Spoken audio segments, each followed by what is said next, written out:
Mikäköhän sen nimi olisi, jos me saatais uusi hevonen? No niin, saataisikohan me joku valko-musta pilkkunen hevonen tai joku ruskea hevonen, millä on musta harja tai ihan jotain ihan muuta. Mihinkähän me ollaan lähdössä tänään? En mä tiedä. Pitää kysyä iskältä. Ollaankohan me lähdössä johonkin vesipuistoon tai johonkin Linnanmäelle tai johonkin ratsastuskoulujuttuun? Vai onkohan meille tulossa joku ja mennään hakemaan se? Vai saadaankohan me uusi hevonen? Hei, nythän mä muistan. Meillä on se kisapäivä tänään. Ai niin, se kisapäivä. Minkä hevonen sä aiot ottaa sen tänään sinne?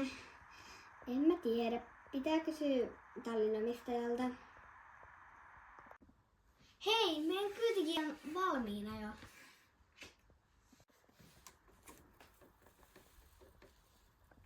Olipa pitkä matka, mutta kaikki on täällä jo valmiina.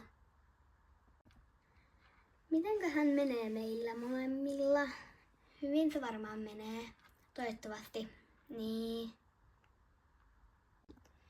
Oi, nyt on mun vuoro. Hyvin se menee kyllä varmaan sulle. Toivottavasti. Hyvä.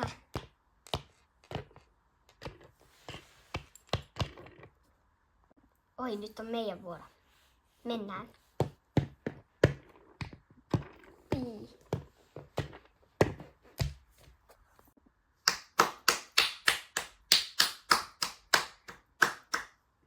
Upeeta kun mä voitin. Ihan super upeeta. Mitäköhän mä saan voittajalahjaksi? Mä varmaan saan jonkun hevosen. Tuntuu siltä.